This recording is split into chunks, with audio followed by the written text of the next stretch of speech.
नमस्कार, मैं रचना शर्मा चढ़ती कला टाइम टीवी देख रहे सभी दर्शकों का स्वागत करती हूं। आप देख रहे हैं हिंदी टॉप न्यूज। प्रधानमंत्री नरेंद्र मोदी आज देश के 3 राज्यों केरल, तमिलनाडु और पुडुचेरी में विधानसभा चुनाव के 3 रैलियों को संबोधित कर रहे हैं। पीएम मोदी की सबसे पहली रैली केरल के पिलक्कड़ में, दूसरी रैली तमिलनाडु के धारापुरम में और शाम 4 बजे के बाद वे पुडुचेरी में जनसभा को संबोधित करेंगे। पीएम मोदी की चुनाव प्रचार के दौरान सुरक्षा सुनिश्चित करने के लिए कड़े प्रबंध किए गए हैं।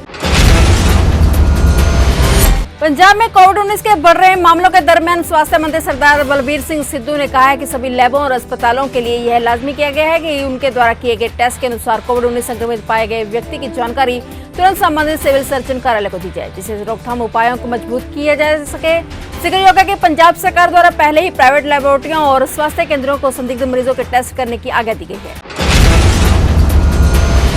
देश में कोरोना का ग्राफ तेजी से बढ़ रहा है। पटियाला की नाभा ओपन जेल में बंद 40 महिलाएं कोरोना पॉजिटिव निकली हैं। कुल 47 कैदियों का कोरोना टेस्ट रिपोर्ट पॉजिटिव आया है। स्वास्थ्य विभाग ने कहा है कि महिला वार्ड में रैंडम नमूने एकत्रित किए गए थे। जिन कैदियों ने सकारात्मक परीक्षण किया उन्हें राज्य में कोविड पॉजिटिव रहने वालों के लिए एक समर्पित जेल में स्थानांतरित कर दिया जाएगा।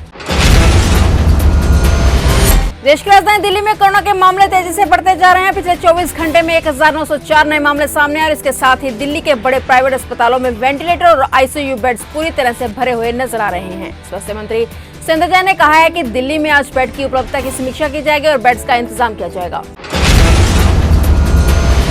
जम्मू कश्मीर के सोपोर में सोमवार को हुए आतंकी हमले में मरने वालों का आंकड़ा 3 पर पहुंच गया है। हमले में घायल हुए एक अन्य पार्षद शमसुद्दीन पीर की मंगलवार को इलाज के दौरान अस्पताल में मौत हो गई। इससे पहले हमले में एक एसपीओ और एक पार्षद रियाज अहमद की सोमवार को मौत हो गई थी। भारतीय महिला टी20 क्रिकेट टीम की कप्तान और star all-rounder Harmanpreet Kaur corona की चपेट में आ गई हैं। कोविड-19 के हल्के लक्षण महसूस करने के बाद हरमनप्रीत ने कोरोना की जांच करवाई और रिपोर्ट पॉजिटिव पाई गई है। हरमनप्रीत कौर हाल ही में खेले गए भारत और दक्षिण अफ्रीका के बीच वनडे सीरीज का हिस्सा थी। इसके बाद खेले गए टी20 सीरीज में वह चोट के कारण शामिल नहीं हो पाई। फिलहाल उन्हें घर में ही आइसोलेशन में रखा गया है। देश के 5 राज्यों में विधानसभा चुनाव के चलते नेताओं के बीच बयानबाजी का दौर जारी है। चुनावी प्रचार के दौरान नेताओं का जुबान भी काफी फिसल रही है। ताजा मामला केरल के सामने आया, जहां एक पूर्व सांसद ने राहुल गांधी पर विवादित बयान दिया है। पूर्व सांसद जोयस जॉर्ज ने एक रैली के दौरान राहुल गांधी को लेकर आपत्तिजनक भाषा का इस्तेमाल किया।